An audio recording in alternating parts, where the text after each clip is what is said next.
Ladies and gentlemen, welcome in. We are Jackrabbit Illustrated. As always, we are brought to you by our title sponsor, Kubota Dealers of South Dakota, with 9 locations across the great state of South Dakota. There's always a place near you to get into some orange equipment today. They'll help you take care of your farm, homestead, or ranch, anything else you may have in between, homes, whatever. They've got what you need. They've got side-by-sides, they've got tractors, they've got snow blowers, they've got everything to get you taken care of.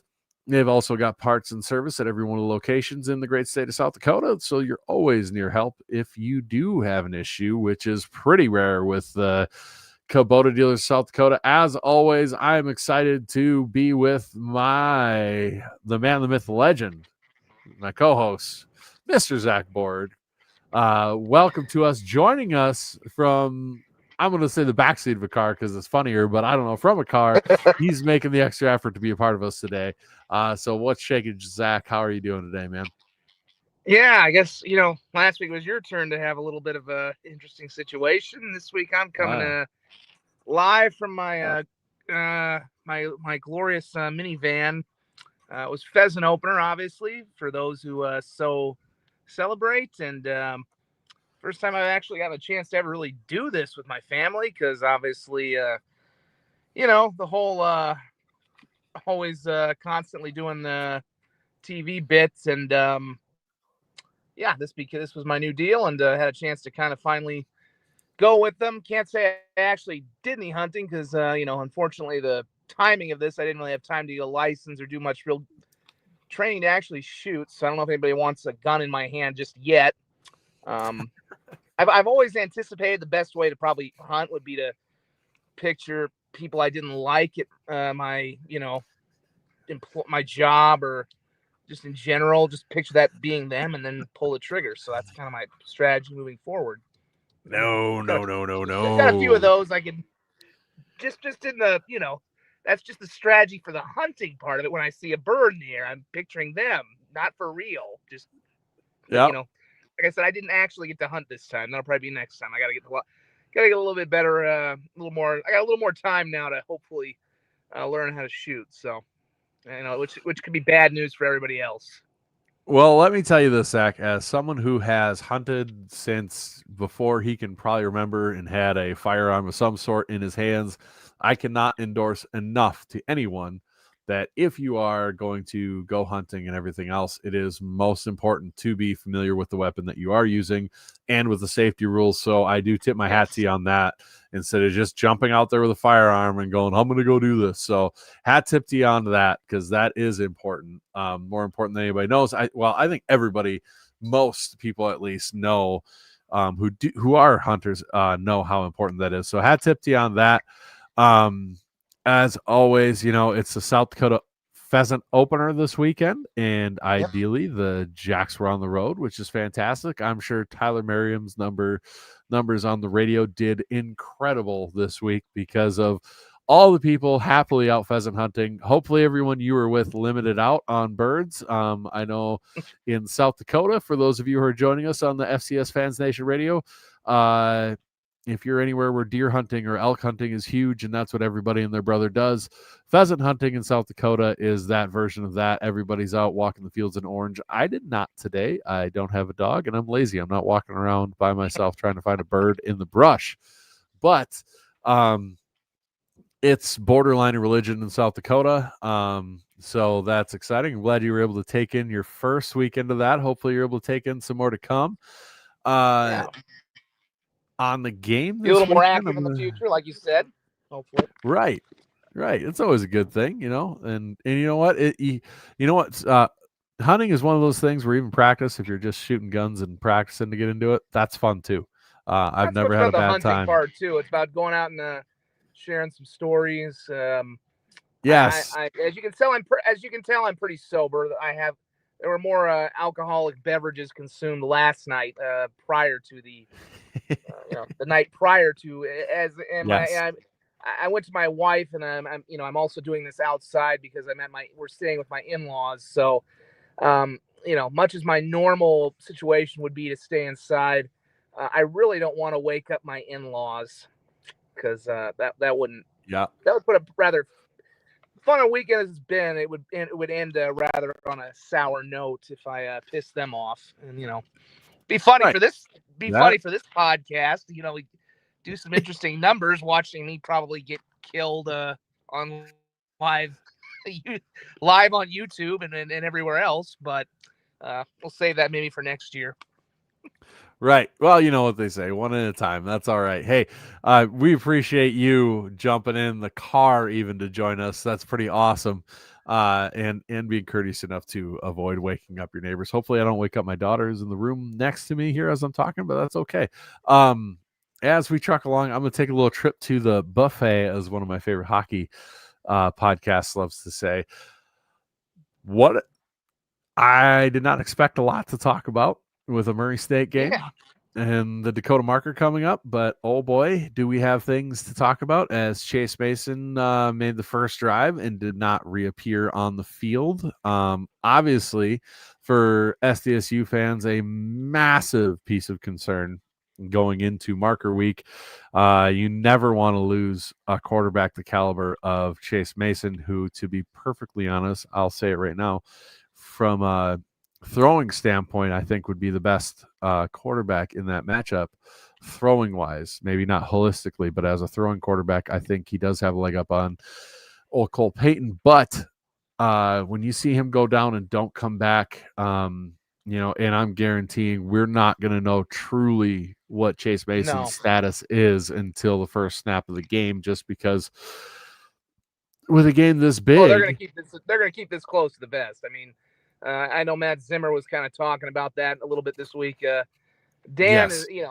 And eventually this is all probably at some point leading to college football, although there is no the NCAA really doesn't have any power. It's not like the NFL where they can mandate stuff. The NCAA as a governing board has no real authority, but they're going to try and eventually make these coaches all release their injury reports, and it's all for the gambling. Let's just be real there. It's all eventually. It's all going to have to come out, but until then, we're going to play the cat and mouse games, and it's going to be, I would imagine, right up to game time. They'll try and keep that. But yeah, I'm in Moody, so I don't want anybody to necessarily come find me, but Moody. Oh, Moody, you're not even that far from my house, then. God dang. I can't really say I'm actually in the wood. Well, I'm not sure actually. I kind of forget what county. Where is the Howard, Canova, and Salem area? And I think that's Moody, isn't it? There's Minor County. No, it's not. Moody Minor, is right north of Minnehaha. I think I'm in Minor. No, never mind. Minor. I had the wrong end. I think it's Minor County. I always forget. So I'm in that Howard, Jordan Fink, Salem, Canova era. So. Right, Jordan Fink on the Chase Mason injury says Chase's injury is, 1, serious enough that he could not play, putting next week at risk, or 2, not terrible, but playing Murray State is just pack it in for NDSU and let the defense win and the run game win it. I think that's potentially true. If you watch the touchdown, it was the first touchdown that Chase got hurt on. Really nothing crazy happened on it. Looked like someone did snag his ankle. Potentially, you've got reports of his ankle getting taped up and all these things, but it's in Murray, so there's not a lot of people there to really get good eyes on it from the stands. Like, we get a lot of comments from the TV angle made you feel like you were in a blimp. So that TV angle and camera work left much to be desired, but that's what happens when you end up with a student broadcast happening. Yeah, to be fair.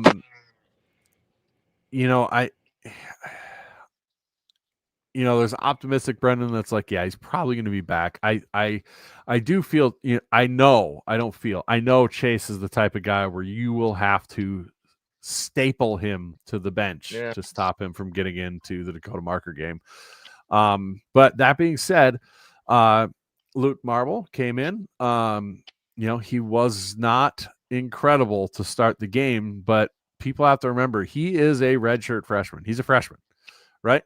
It was his first couple drives. Right. And and we'll get into this longer depth wise. I have a lot of thoughts on that. But Overall, 13 to 21, 61.9% completion percentage, 189 yards, 9-yard average on passes, 2 touchdowns, an interception. It was a bad interception, but also a long of 46. He had a rating of 159.4. You got a freshman comes in as a backup. That's pretty okay. He did, as Adam Harms says, Marble settled in and did just fine. I think from a perspective of, hey, this guy's your future quarterback, I think you feel pretty okay as a freshman coming in and doing that first year in the program. That's exciting. Chase looked excellent the drive he was in there. He was 5 of 6, 69 yards, 11.5 yard average. No passing touchdowns, no interceptions, 1 rushing touchdown. When you look at that and then you see what the offense looked like until Marble got in a rhythm, and even when he was in a rhythm, I think that shows you the value of Chase Mason, the passer. I think that's something that's been underrated rather severely about Chase. I think the knee-jerk reaction with Chase, because he is such an athlete and he is so big and he's done so much running in the past, is he's this big running quarterback who happens to throw the ball, when the reality is Chase this year has been really a pocket passer. We know he's capable of running. He's more than capable. He does it on occasion. They do some, +1 run game with him so that they can get that extra blocker in there and things like that. But boy, there was a stark difference, especially those first couple drives where Luke came in, and you can't knock Luke on that because you're a freshman, you're on the road. You haven't even been to that many. It's only the 7th game. I don't know if he traveled with Northern Illinois. I doubt that he did. Probably not. Probably not. You've only had a couple games of experience even getting into the game. You're only 7 games into a new offense as a freshman. This has to have been like a whirlwind for the kid. Even up to this point, you're starting to feel like you're settled in and there's a routine. But I mean, the kid got here in the spring, I think, and you've got a whole new coaching staff. You're meeting all these new guys, everything else. That's a lot going on. I'm pleasantly surprised with how he settled in and started to play. I do think the offensive line and running backs started to settle in and, picked up some of the slack for him. That was a big deal.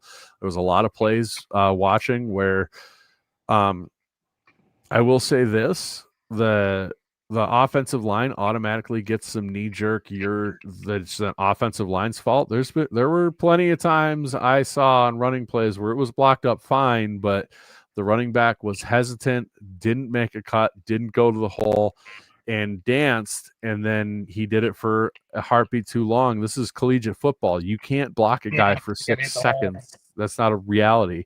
You got to hit that hole and go, or it's gone. And they got swallowed up in the backfield. And to be frank, it makes the offensive line look like assholes, and it's not their fault. As a former O-lineman, that kind of irritates me sometimes. Yeah. I think Josiah Johnson was a revelation in the backfield when he got into the game. He looked really good. 10 carries, 58 yards, 5.8 yard average, the highest on the team. 1 touchdown, most of his carries in the second half. He looked really good. James Bassinger looked pretty good as well. Julius, he got his 25 carries, 88 yards. Corey Blair looked all right coming back from injury. Yeah, he looked all right. Yeah, and then he gets hurt again. Like Kevin Marshall says, they didn't bring Marble in from Northern Illinois for nothing, and I do believe that. I think overall, if you look at his game, you've got to be impressed with it. I do think his receivers did make some plays for him, like that pass to Alex Bullock, that 46-yard bomb or 43-yard bomb. That was a great catch or a great pass. Like that was on the button, but that's not an easy catch to make either. That you see that all the time. There's good coverage on that. Yeah, like it wasn't poorly coverage. It was a perfect throw. But when you have a perfect throw, you need somebody to make that grab. Like that hits guys in the hands who miss it because the defender's hand goes across their face or whatever. They lose concentration for a heartbeat and they drop it. And I know this sounds like a lot of glazing for playing Murray State. Yeah. But when you lose someone the caliber of Chase Mason, and hopefully, changes your game plan. I mean, right? I can't Oh, it's necessarily say huge. it changes your game plan because it's interesting because I was doing a height and I did get a chance to actually watch quite a bit of the game. I mean, the one thing about not actually doing much hunting today was obviously I was kind of on the sidelines a little bit, so I had and you mentioned your point about Tyler Merriam's numbers doing well. Remember, this game was originally supposed to be at 6 o'clock. They Mm-hmm. pushed it up to 1 due to the weather concerns, which did play a big role up in Terre Haute in Indiana, delaying that game for several hours after at halftime. But yeah, so I did get a chance to watch quite a bit of this, and I will say the nice thing about having that big wide camera angle is you really got to see. It was almost like an all 22 camera angle. I mean, it's like that's almost kind of the Yeah. much as for a TV thing, you'd like to see them zoom in a little tighter. It gave you kind of a good look at everything that was going on, and yeah, I really thought when he got in Marble, you could tell I called a high school game the other night for Midwest Sports Plus. I called 3 in 24 hours, so I was kind of busy. They were all blowouts, but in the Jefferson and Rapid City Central game, Jefferson's quarterback, who's a sophomore by the name of Boston Bryant, got knocked out on the third play of that game, and he got knocked out a little more violently. Like he had a running play. He was clearly injured. Like he was favored. I don't know how bad this is. That'll be a big story going forward in high school football in South Dakota. Like he was I mean, he had to be helped off. He was favoring his leg, all that. And they bring in their backup quarterback. And my co-host is the former Augustana offensive coordinator, my color analyst, was James Schrank. And I was kind of asking, like, well, what do you do when the backup quarterback goes out? He's like, you really don't change much because you have to have if he's your backup, you have to have confidence that he's going to come in there and run the offense just as well. You know, that he's going to have, maybe not as well as your first string guy, because obviously he would be your first string guy. But if you don't have confidence in him to go in there and run the offense well, then he shouldn't be your second string guy. So clearly, and there was a pretty good competition. I mean, Jack Henry from Del Rapids was I think there were people who thought maybe he had the inside line on being the quarterback of the future, and he still might. You never know. John Bell has been around this program for a number of years now, but I mean, he's kind of that. He seems like kind of one of those depth piece guys. He's a holder a lot of the time, so I don't want to minimize that at all. But for Marble to win this competition, they had to have confidence that he could be the guy if called upon. And certainly, like you said, you don't want to glaze too much because it is Murray State. And I mean, I made that comment a week ago. Of course, we didn't have our show, and I shared my notes the next day. I made that comment online right as USD quickly got out to a 14-0 lead. Like, this program is another word for butt online. And I hate to bag on Murray State that it's just a rough go for them right now. I mean, there's no other way to say it, and I don't know how it's going to get any better for them. I just don't. I mean, and I love their coach. I love Jody Wright. Well, But here's the thing for them, as a ray of sunshine, if you will, for Murray State. They had to bring in, like, they had to. It wasn't like, oh, we want a bunch of transfers. They had to bring in 80 transfers this year. Yeah. If you can keep some of those guys going forwards, I mean, we've talked about, like, how do you measure improvement if you're Murray State, because you're so much worse than the rest of the conference. How do you measure it? You could lose 34-0 twice, 1 year to the next, and be a lot better. That happens. How do you measure that? Well, you could hear how much this game means, and also overall, I think it's something SDSU fans should probably take note of and remember when they look at results for SDSU versus these other teams. You could hear what this game meant to Murray State just to be close in the first half. You could on one hand, it's a student crew, so it's not the same quality of broadcast. But when you've got a student crew running a broadcast, you can pick some things up you wouldn't normally pick up in a broadcast a lot easier. And number one is how much it meant to that program just to hang with South Dakota State for a half. You could hear it in the incredulousness in those student announcers' voices at this is close. Oh my God, this is close. This is crazy. Oh my God. And good for them. That's terrific. Somebody mentioned earlier, let me look. Yeah, Lyndon Modine. I apologize if I said your name wrong. Says the defense was the problem for SDSU. Can't give up over 400 yards to Murray State. To be honest, when it comes to this game, when I said earlier this week, I don't care as long as they win the game, unless it's like a 7-point game. I don't care. Giving up 400 yards to Murray State, I don't care. To be frank, I just don't, because we've seen what this defense is. We've seen what they're capable of doing, and giving up 400 yards to Murray State is just a marker of a team that's been playing down to its opponents, in my opinion. I that's all that is. You can see what they've done. We know it's game 7. We know what this defense is. If this was game 2, right, then okay, we gave up 400 yards to Murray State. Game 4, oh my God, we gave up 400 yards to Murray State. This is game 7. This is one of the best defenses in the country, period, point blank, full stop. If you're worried about 400 yards to Murray State, I think you need to take a step back and look at the whole picture, because we've seen this defense over and over and over again be pretty goddamn good. I think you're putting in it's football.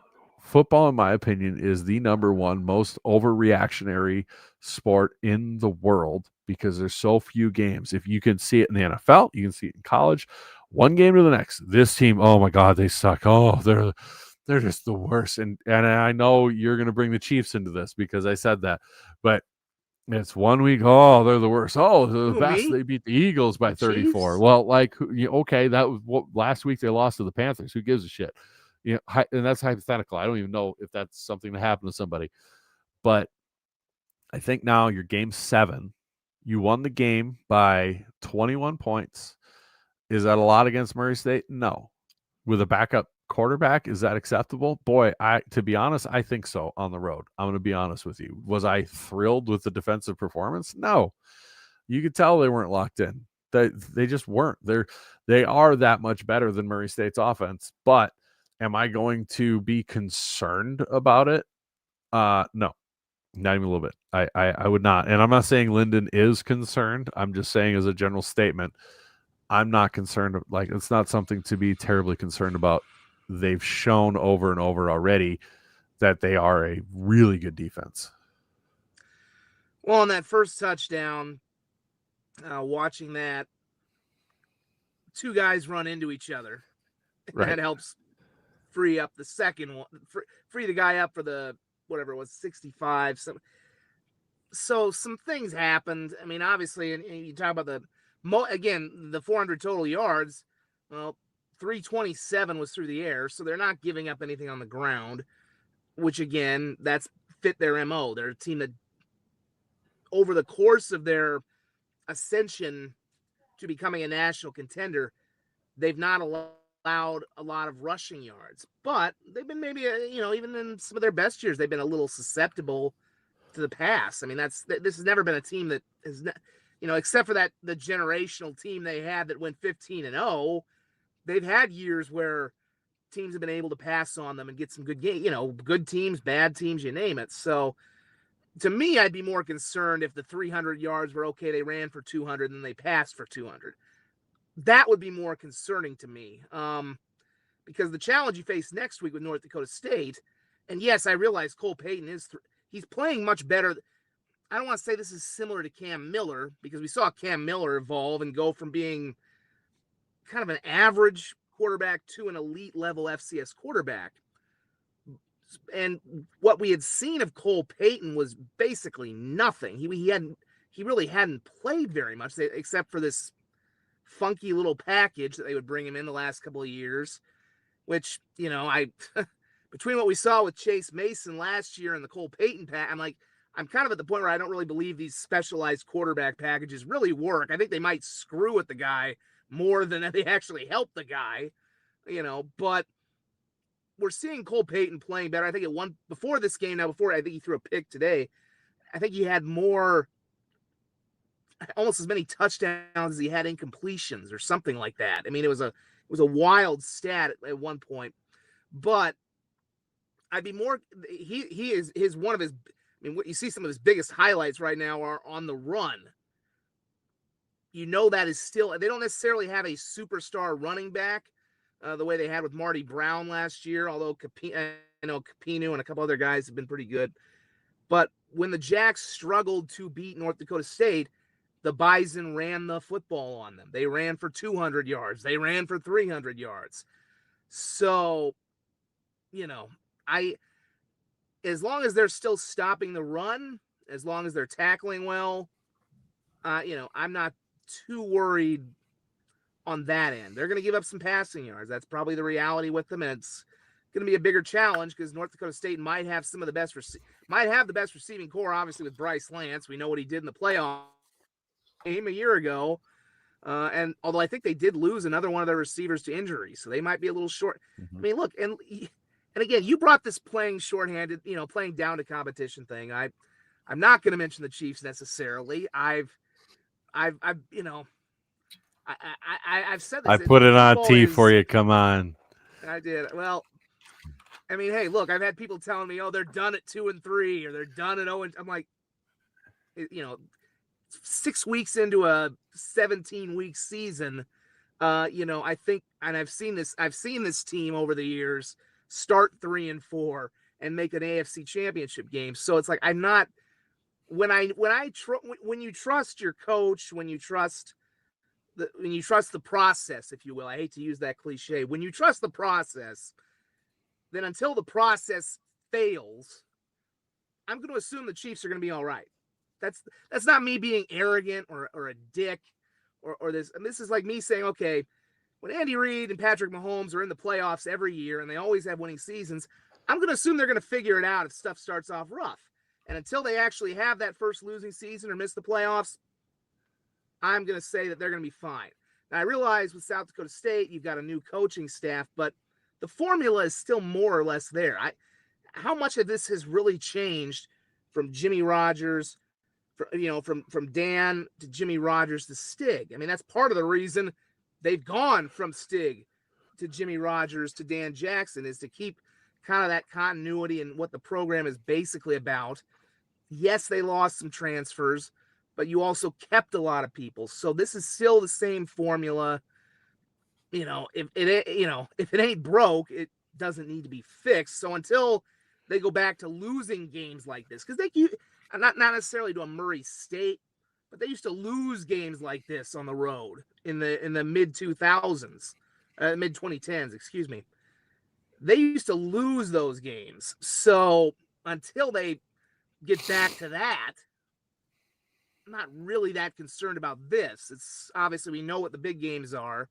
I think you do have to take the perspective of it that the things got thrown into a little bit of disarray today when your starting quarterback is gone after one series. And again, I don't want to speculate to your other point about how badly the Mason injury is. Hopefully a good sign that he seemed to be on the sideline the whole way. I can tell you again, it's tough to compare high school and college. When the Bryant injury happened in that Jefferson game, that kid was fully knocked out, and they had to take him back to the locker room. You'd like to think if Chase was super serious, he maybe gets off the sideline or he's going to have to be wearing a brace or something. And at the same time, though, I don't know that they would have just said, oh, it's Murray State, we're going to win this game anyway. They can't assume that. And the way that game was going, remember, it was about 3 drives. I think they went the first 3 series. It was 3 and out with Marble. I think there was one series they kind of got bailed out on a running into the punter or something. But it was a very rough start, So, and if you're a coach who's getting paid, whatever Dan's salary is for us, it's pretty general. You can't just assume, oh, we're going to win this game, so I can bench my starting quarterback. I think if there was any chance that Chase could have returned, he probably would have, but maybe it was a little more precautionary. I just don't necessarily buy that, and I'm sure Dan is not going to agree with anyone who says we kept Chase out because we just thought we could beat Murray State. He certainly couldn't admit it, but I don't think he Not would. publicly. Not publicly, but I mean, that's the one drawback I will say. Like I said, inevitably, I think this was a line Stig said to me, and it's verbatim, it's not exact, but he's like, you just never know what happens when you get 60 plus kids on a bus. We can coach them all we want. We can drill this and that into their heads, but you just never know how they're going to play. You never know how they're going to respond. And, I think it's pretty clear, not only for SDSU, but it's pretty clear NDSU and SDSU were both looking ahead a little bit to next week because neither team came out looking particularly crisp in their game. It took them a little while both to get going, and I think that's just kind of human nature when you're talking 18 to 22-year-old kids that you've got the biggest game of the season next week, which is going to be on national TV. There's these rumors that maybe College Game Day is coming. We know ESPN was on campus with SDSU on Wednesday. I mean, and you're playing, and both of them are playing two of the downtrodden teams in the league. There is going to be that natural response of, we got this one. And I think they both ran into teams that certainly probably knew they were being discounted. And, that, to their credit, Murray State and Indiana State played hard and gave them a fight for a while. Yeah, I mean, I think it's hard to emphasize enough sometimes that these are 18 to 23-year-olds and the effect that emotions and random happenstance and circumstance can have on their mentals, right? I mean, that's why they have a mental strength coach. That's why they got another one this year. And to be honest, I know you said that in years past this wasn't necessarily the game they dropped, but they would drop this game. I would argue that this would have been one, that really would have been likely to have been dropped. You look at this game, you come out, like you said, you go 3-and-out 3-4 times. I mean, I had a fair amount of people over at the house watching the game before we had a big murder mystery tonight and all that stuff, a yearly tradition we do. That's why Ben was calling me Clippy earlier in the comments. But you listen to them and everybody was like, oh my God. It's only 14-7 at half. You don't trust your kicking game enough to hit that field goal at half. You give it a shot, but it's with a freshman quarterback. In the past, there was a real potential at minimum that this game would have been super tight at the end of the game. Instead, the team locked in. Marble got on a roll, and you end up winning, by 21 points. So I take that as a hugely positive sign. On the game day stuff, there's definitely rumbles that, and I'm a pretty big naysayer of game day ever showing up, but there's some rumbles that might happen. So people stay on your toes. I would start watching to see if social media, when the announcement comes out, which to be frank has kind of surprised me. Well, as we who lived it in 2019, remember it came out midday Sunday, and if it happens, it'll ironically be almost 6 years to the day because that was October 26th in 2019, and it'll be October 25th if it comes back. But the way game day has been doing it of late is they've usually been announcing almost on Saturday night where they're going to next. The fact, and I posted earlier in the day that I expected they would announce something. I would have expected they would have announced by now, quite frankly. So it makes me wonder if indeed they have their thought process has changed. I don't know anything there's nothing I can put on the record right here about what I've heard. Again, connect some dots. We know ESPN was on campus on Wednesday. So, right. Which, so you don't have to be a rocket scientist to know something was probably said to the school at that point. Right. Leave it at that. So before we get too far, I'm going to get in and get one of our sponsors in here, Dreamers Do Travels, with Amy Dix. Dreamers Do Travels. They really kind of specialize in Disney vacations. Everybody wants to be able to take their family on a Disney vacation. Even if you're me and you don't want to go on a Disney vacation, I think that is probably part of just the fabric of the American dream at this point, being able to take your kids on a Disney vacation. If you ever thought it's too expensive, something you can't do, hey, talk to Amy Dix at Dreamers Do Travels. They do some amazing things, get you hooked up, make it possible, make your dream. There's a reason it's called Dreamers Do. Make your dream come true. Get you guys there. They do cruises. They do all-inclusive resorts. Any vacation you might need and you don't want the stress of putting together an itinerary, hotels, flights, all that jazz, they take care of that stuff for you. So reach out to Dreamers Do Travels. They do terrific work and will get you taken care of. It's definitely something I'm going to be looking forward to in the future. I know my wife, the only show she doesn't listen to is this one, so I might look into trying to book a surprise cruise for her with them. That'd be terrific. I think that'd really tickle her, something she's always wanted to do. So hey, let's make the dream happen. So Amy Dix and Dreamers Do Travel, they'll get you taken care of. One quick note, Kevin Marshall says a mental strength coach, that would have gotten you hazed badly in my day at the South Carolina Corps of Cadets. Yeah, so would drinking water. And we've figured out that's pretty stupid. Your brain, as much as you may scoff at it, is a muscle. And I know that because the people who do things to keep their brain sharp tend to be sharper people. And I to be honest, I don't even think that's debatable. So I don't think that's a laughable thing, considering most pro sports teams have 3 to 5 of them. So I think that's a fairly important thing to have. And considering the effect that having Christopher Crack as a mental strength coach getting hired on, and all of a sudden SDSU won 2 national titles. So call us what you want, Kevin. 2 national titles to, well, Citadel exists. I think that's pretty impressive. So I think it does matter. You say what you like. But that being said, mental health's a different deal, and I heard some of the speeches there's you would give, mental health, and just it's interesting because I would hear some of the things he would say to him occasionally. I would be in on it. I don't know. I think I remember Tanner Castora did a story on him once when he was still with Kello. Some of it I thought was a little out there, but I'm like, I can see how this is something that benefits these guys. So, you can to guys who are maybe of a different age, it sounds weird, but right. I did see the positives to it. Well, and I think people think like, oh, mental strength, he's basically, you're hiring a therapist to take. Like, well, first off, if you have mental health problems, go see a therapist, seriously. Second off, it's not a therapist. It's not a mental health thing, although it, just like working your body helps with your health. I don't think anyone lifting weights to get stronger for heavy weight are going, I want to be healthy. They're going, no, I want to get strong, right?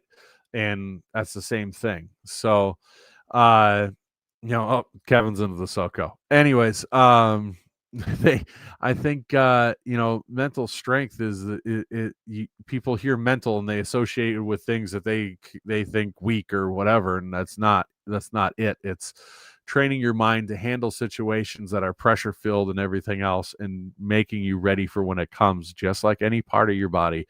Lifting, doing squats, all this stuff. I mean, if you're from a different generation and you think that's silly, well, okay, there's a reason that your average athlete back then ran a 5.6 40 instead of a 4.3. It's the same thing. Strength training's different. Everything else is different. There's a reason that high-end CEOs are meeting with these people and making millions of dollars. It's not something that doesn't work. It works. If it didn't work, that wouldn't be a thing. And I think that's enough on that. But with the game day thing and everything else, I want to get into that stuff. I think we're going to get pretty deep into that stuff. So first, I want to go over just some scores around the country that I think are a big deal, things that definitely need to be brought up. We have our national audience on FCS Fans Nation YouTube. So thanks for joining us. If you are quickly going through, there was a lot of big Missouri Valley matchups this week. Youngstown State and Illinois State. That was a monster one. Ooh. Youngstown State goes on the road and wins 40-35 in a massive comeback. By the way, I mean, he's not going to win it because it'll go to someone else, but yeah, the Brungard guy should really be in the running for the Peyton. I hope he's one of the, whatever it is, like there's 25 finalists, whatever it comes down to. His numbers today are just are insane. Passed for 328 yards and 2 touchdowns. Carried 30 times for 200 yards and 3 touchdowns. I think I said pass for 3 touchdowns. Pass for 2 scores. That's 528 total yards of offense from a quarterback. If Bo Brungard is not everyone's offensive player of the week, they weren't paying attention. They just genuinely were not paying. 500 plus that's insane. yards by one player. Absurd. He just is the ludicrous. Offense at that point. I mean, yeah, and 30 times he had 5 touchdowns. 30 carries. I mean, 34. I've talked 30 carries, 34 attempts. Sorry. Yeah, I've talked several times about, man, I think James Lawfridge and at SDSU and LJ Phillips, they better watch out. They're wearing these dudes out. Here's your quarterback carrying the ball that much, like a maniac. Wild. Yep.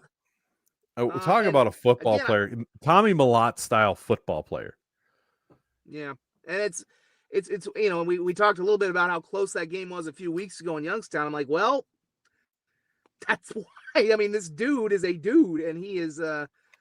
I saw it a little bit last year when SDSU hosted Youngstown, they just blew the doors off them, and it wasn't necessarily a fair thing. But I saw it a year ago when USD, a really good USD team, played at Youngstown, and they struggled with them because Brungard kind of got off to a good start.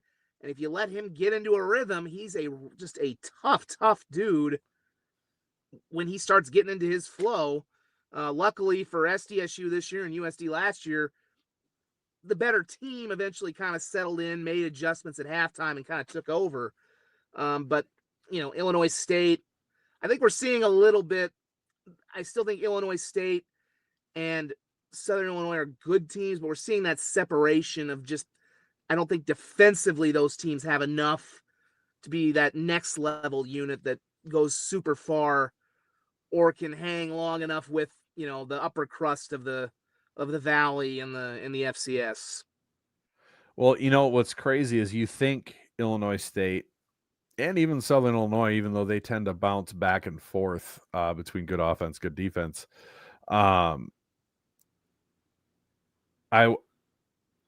Illinois State and Southern Illinois don't have very good defenses.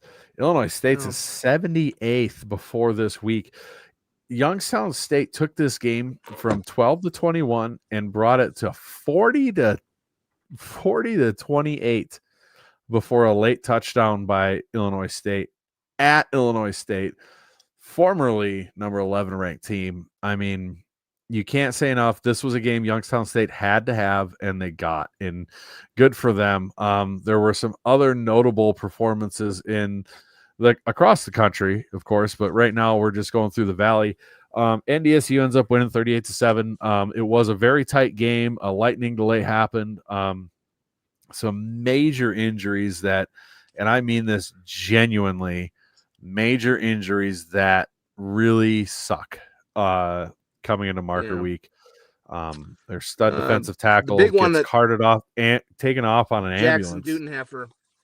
Yeah, but the good news, the really good news, because I happened to flip over to that right when he was down, and you see his parents coming out of the stands, and you're like, oh my God, at that point.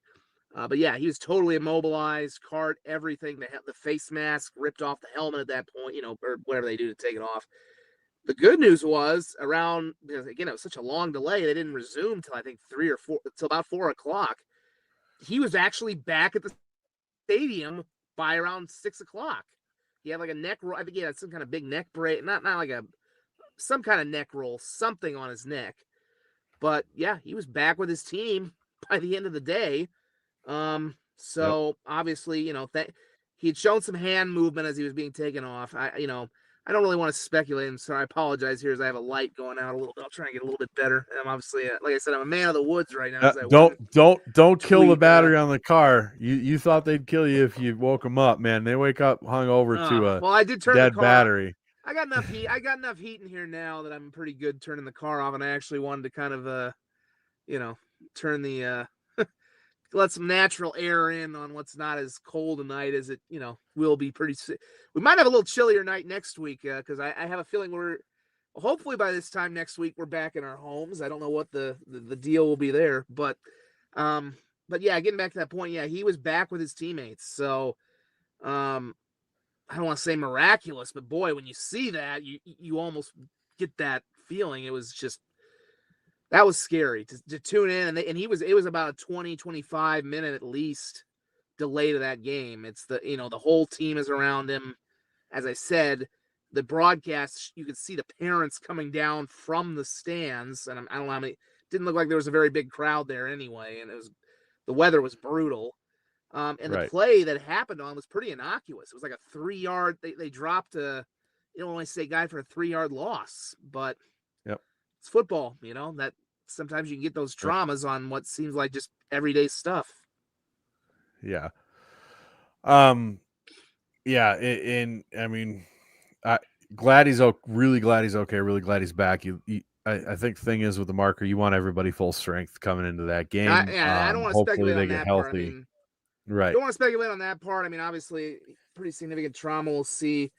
Whether he's available, let's let that go to the side for now. We'll see if he's available next week. They had another guy, I believe it was, I want to say it was Malachi Evans, I think was the name. He also looked like he was pretty badly hurt. So, I mean, it was, like I said, it was interesting that we thought SDSU and NDSU were going to have these two walks in the park, but as the coaches love to say, you got to play them one at a time, and that's why. And I think that was the one thing you kind of hoped for SDSU over the last 2 weeks was they could get out of these games quick and painless, and they didn't get out of them painless. I mean, obviously last week Loffridge kind of got nicked up, was back today, but that's going to be a concern moving forward. And then again, Blair gets hurt to go along with the whatever's happening with Mason.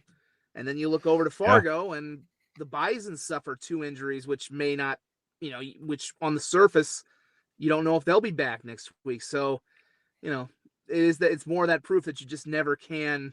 You can maybe pencil in a win, but you can never, it never goes quite according to plan, quote unquote. Right.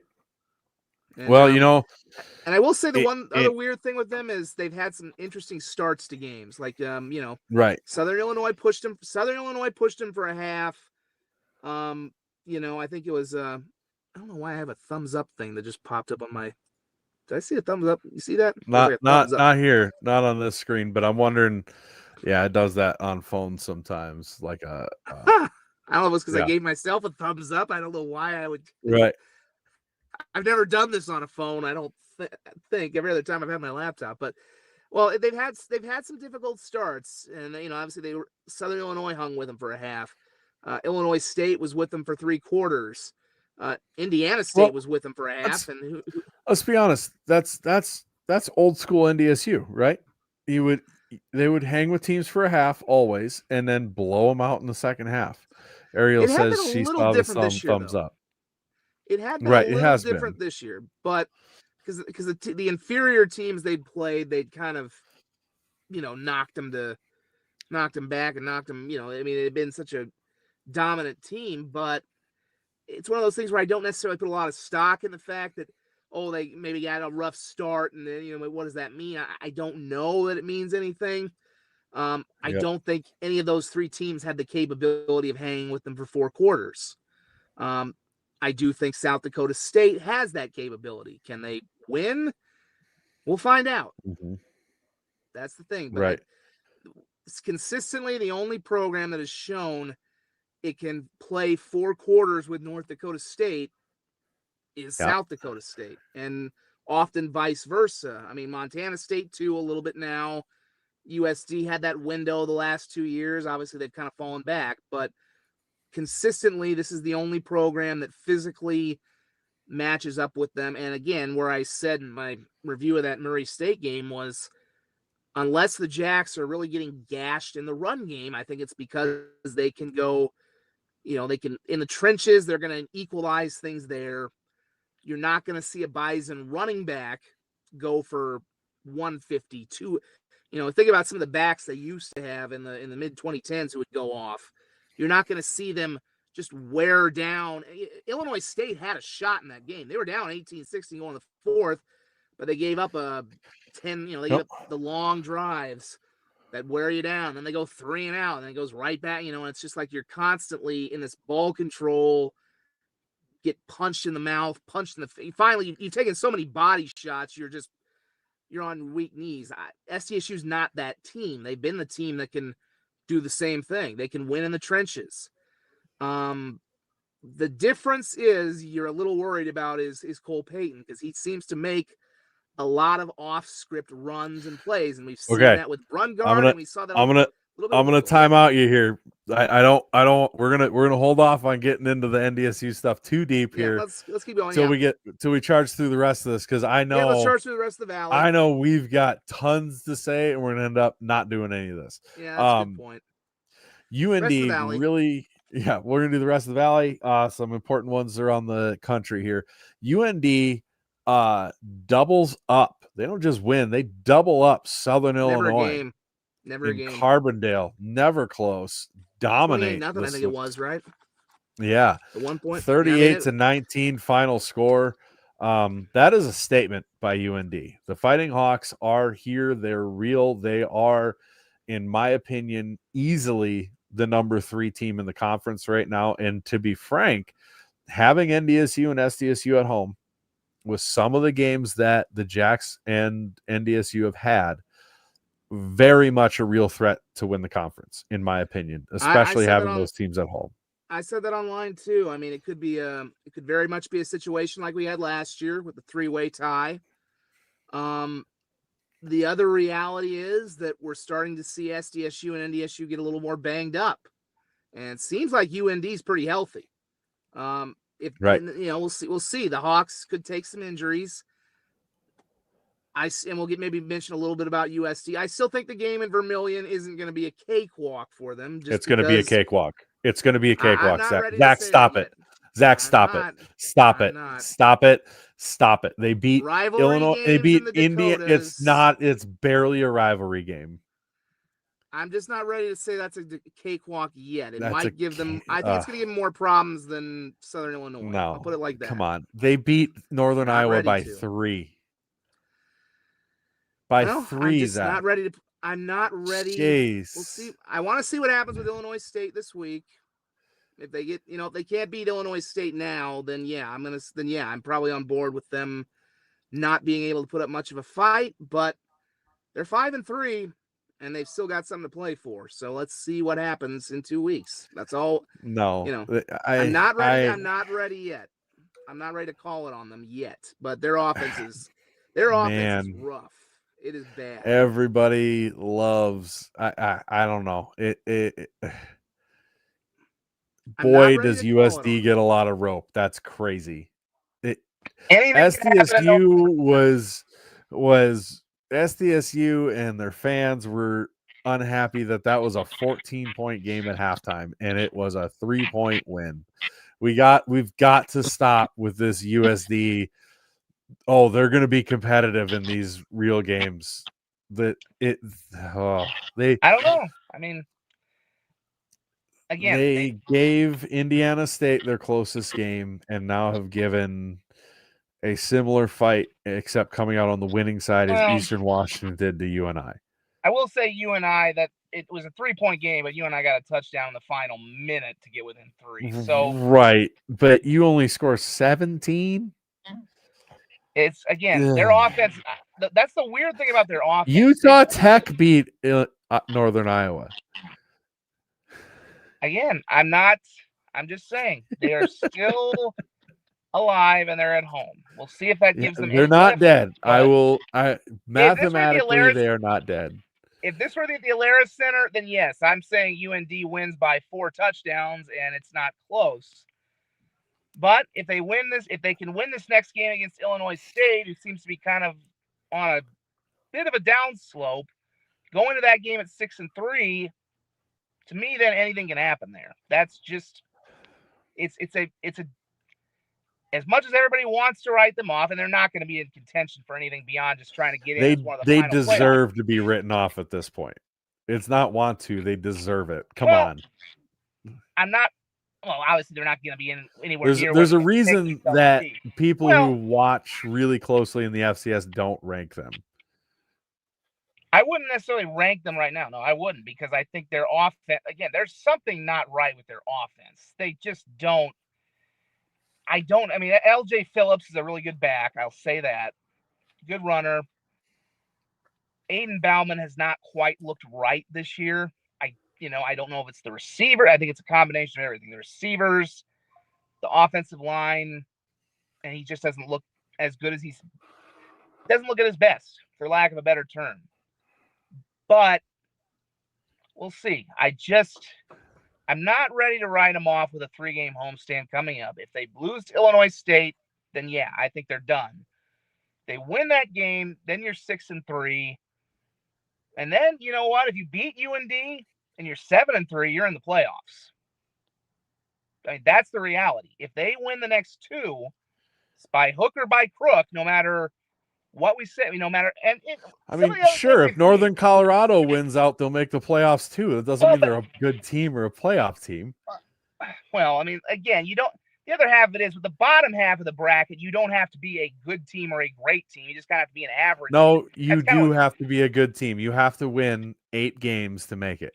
We've seen some kind of average teams get in at the bottom half of brackets before. The bottom half of the bracket teams that people consider average are the auto bids that come from the small conferences. Well, we'll see. Like I said, if they beat Illinois, this will be rendered mute if they lose to Illinois State. I'm just saying they did what they had to do, which was win those 2 games on the road. We've seen in the Valley, there is no. You can't take any game off on the road and assume you're just going to walk in and win. Now, I don't know what their deal is offensively. They will cut. The weird thing is, in a lot of their games, they've had first drive. They've scored on their first drive of, I think, at least 4 of their games. And they started this game like They started this game on like an 88-yard touchdown drive. It looked. Again, you think to yourself, okay, they're humming. They're going to come out and kill this team, and then they just go to sleep. Like, their offense makes you want to eat your own eyeballs after it looks beautiful on the opening drive. Again, we know they have a new offensive coordinator. It was rough the first year with Josh Davis, but man, I don't understand how you can script a good first drive and then completely go to, unless it's against obviously like an NDSU or an SDSU. I get that. You're just overmatched by a better team. But to be able to script a really good first drive, have all the momentum, and then your offense just goes boom. It's hard to explain. Their only other touchdown was on a broken play where their receiver got free for like a 60-something yard score. But it's again, they don't have the same quality of athletes. They don't have the same quality of team they had a year ago. Obviously, that's true. But there's something there, and they just can't tap into it. I mean, for whatever reason, I don't know if it's scheme, I don't know if it's personnel, or somewhere in the middle. There's enough to be better. There's enough to be better offensively if they figure it out. But at this point in the season, you probably are who you are, and I don't know that they're going to find that. But we'll find out. They've given themselves a chance. Whether they will take advantage of it, realistically, if you're 3-1, obviously you go 3. Say they go 3-1 with a loss to SDSU, you're in. 2-2, I don't know. You're at least, but they've given themselves a shot. We'll see what they do with it, and we'll see what happens with that Illinois State game next week. Which now the other problem for them is, previously Southern Illinois and Illinois State would have been good-looking resume wins, but we don't know where they're headed either. If those teams crater, then that doesn't look like a good win. So now, even if you get those 2, you almost have to either get a win over UND or SDSU to get in, and you almost have to go 3-1. Yep. So going Zach 2-2, McKinnell says they have to go 3-1 to be on the bubble. Don't love they their might now chances. have Illinois to. State and Southern Illinois will be their best shots. They're gonna Those have are to probably beat their one of best shots to FDSU or win. Now, UND. Yeah. But again, weird shit. The same thing we've said about going to the Alaris Center. Weird shit happens in the Dakota Dome. It just does. It does. It does. But if you're the years the Yotes have had to bank on that are not the years they've been a playoff team, and that's what they're banking on right now. Well, you did ask me the one thing about. I think you asked me the last time when they lost that game to NDSU if they ever made the playoffs and they gave up 50-some. I think the year they gave up the Hail Mary, they did give up like they gave up like 50 to NDSU, but then they got promptly lost a pretty bad game to Southern Illinois. But they did make the playoffs, and we saw they didn't deserve to be in the playoffs. Yeah, they didn't make much of that appearance. I think they got beat like 22-10, so it was but we'll see. Like I said, I don't know. They've given themselves a shot. I didn't have much optimism that they were gonna. I didn't have much optimism they were gonna go 2-0 on the road 2 weeks ago, quite frankly. So, until they have played themselves out of it, they've got a shot. And again, you just never know what's some places you go into, no matter what the crowd is, it's just weird. There's a weird vibe for teams going in there, and that's one of them. Yep. So going through the rest of the country, Idaho loses to Eastern Washington, buttoning up the fact that they are not a good team. That team's season is pretty much over. One of the formerly highly ranked teams in the country, they're toast. So another thing that shows you preseason polls, preseason preconceptions are terrible. In the SoCon, Western Carolina gets the win over the Citadel in a tight game. Dickens for the Citadel has a huge game in that one, continuing his Walter Payton chase. We'll see if that holds up when he missed 3 games. We'll see if that holds up for him. In the Ivy League, Harvard, because we have to care about the Ivy League now. Harvard remains undefeated. Dartmouth wins. The Ivy League will get the auto bid. I'm not sure if they'll get a second win or not. I think that's going to depend on the SoCon. SoCon having ETSU lose to Chattanooga is not good for them and their chances on wanting to get a second bid. Although I think right now Mercer and Western Carolina, those are their best chances to get 2 bids. Mercer was off this week, right? Mercer was off this week. Yes. Yeah, I remember from last week, and you're right. That West Carolina, it's kind of setting up that it looks like it might be it'll come down to West Carolina and Mercer. But I did think West Carolina had some trap games, and Citadel was, as much as our friends our Citadel friends kind of give us some. Citadel was a bit of a trap game for them, and they survived it today. That was a pretty fun shootout. Yep. Another Zach McKinnell, our boy Blue Bloods from Sports Illustrated, says Harvard is so good. Jaden Craig is a dude. He is a dude, and they do look to be a good team. I'll be fascinated. I cannot wait to see them in the playoffs. It's gonna be very exciting. Crimson. Especially since odds are they'll have a chance to feast on the weak Eastern teams. Oh boy. So yeah, don't kill your battery now. Restart that car. No, it's not gonna kill my battery, but it's one of those deals where you're getting a little bit of everything. It's like if I stay inactive too long, I think everything shuts down. So right. In the rest, the Southland Conference, Stephen F. Austin is beating up on Nichols right now, 34-7, 4:45 left in the fourth. That was a game that resumed after weather delay, just like NDSU versus Indiana State. Lamar only beats UT Rio Grande Valley, UTRGV, the startup program in their first year. They beat them by 2 points, 23-21. If you want to look me in the eye and tell me Lamar's a really good team, I have doubts. Southeast Louisiana pummels Northwestern State. In my opinion, them and Stephen F. Austin are 2 teams that are really showing that they might be possibly the cream of that conference. They win 49-0. So those are the notable scores from there. And then the Yuck, where it's named after puke, but it's not a puke conference. Tarleton State continues their run wins 45-10 against West Georgia. And Abilene Christian, a team that was riding really high in the polls, had a lot of juice behind them, loses to Southern Utah, a Southern Utah team that had a bunch of heartbreak losses against good teams early in the season and is just going to be one nasty little heartbreaker of a season ruiner for a lot of these teams in the UAC.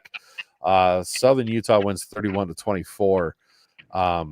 And what is a tough loss for Abilene Christian probably really hurts their rankings and their potential to get an at-large bid when they look like they could potentially be a top 16 seed. So that's a tough one for them. In the CAA, go ahead. I was going to say the Tarleton win.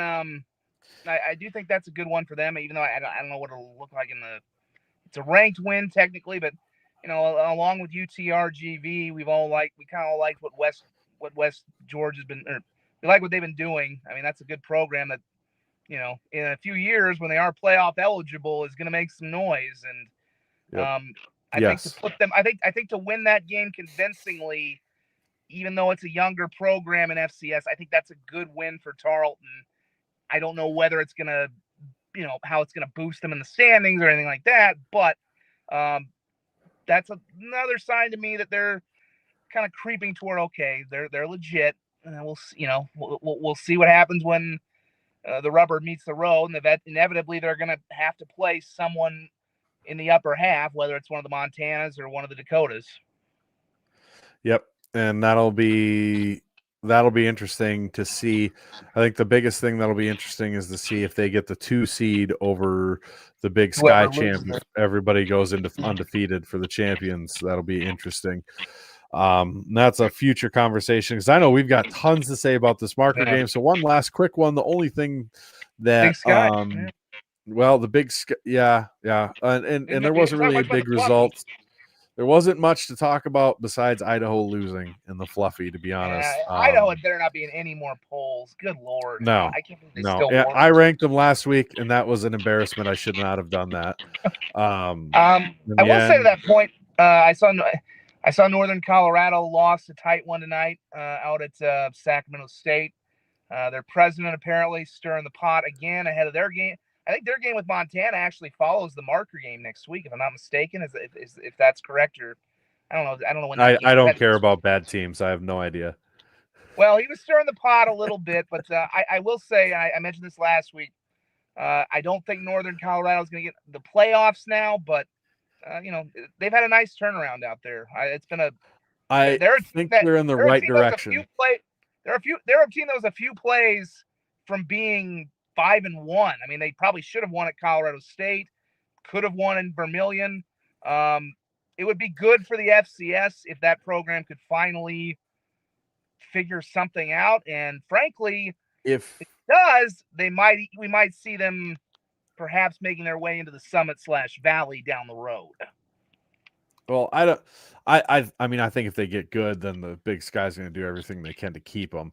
That being said, they are turning the corner. If you ask me next year if they return a good chunk of their roster, they're exactly the type of team that I pick to be a dark horse and make a huge run. Who, realistically, if a couple plays go their way, they are probably a top 15 team right now because they'd have an FBS win, they'd be 5-1, all that stuff. So that is definitely something to note. And I hope they turn it around. I love seeing bad programs turn it around, but especially so when they've got a lot of tradition, like you said, it would be fantastic to see them turn it around. The last thing I'll see on the Big Sky too, I know Montana, they had Sacred Heart, so that wasn't going to be that was going to be pretty much a W from the start. Keelia, I think I know I'm gonna get the guy's name wrong. Keelia Ayat. I think I said at one point, man, I don't know if this guy's just a legacy because his dad was, I think he was the quarterback of their first national championship team back in the mid '90s. Right. I for a time I thought he was just kind of a legacy guy who was just there because of his dad. I still wonder how real Montana is, and we'll find out about them. I think probably a little bit when they go to Sacramento, but a lot when they play the Bobcats. He made some unreal plays in that game today, and he is I mean, for all the guys they keep trying to bring in through the portal, he's turned into a pretty good quarterback. I mean, that is not a player who, but he's definitely earned his spot and earned his dues in Missoula. Well, he said publicly that, if he feels a lot better not having to feel like he's looking over his shoulder. And that, I mean, he's not wrong. It's what we made fun of Bobby Houck for how long now. Pick a quarterback, stick with him, and let him be a quarterback. And it's funny to hear him say that. And yeah, the kid's balling out. It's amazing what happens when you pick a guy and stick with him and find out what you really got. And they look good, but I'm with you. And you can see it in the committee's rankings too, that they want to see something out of Montana besides just playing at home against bad teams. So and that Idaho win they had is just fading so fast. And I do think Sac, and again, I know I think it's Samuel Akim, the former Grizz receiver, posted the Sacramento State. He posted some halftime. I think Luke Wood did an interview during the halftime of the local broadcast. He's pretty much just playing WWE villain at this point, and I think he knows it. But it will end up on the bulletin board, and Bobby is gonna play that up, and it'll get its run at Missoula. So it'll definitely add a little extra spice to that game. But I do think that's a genuinely.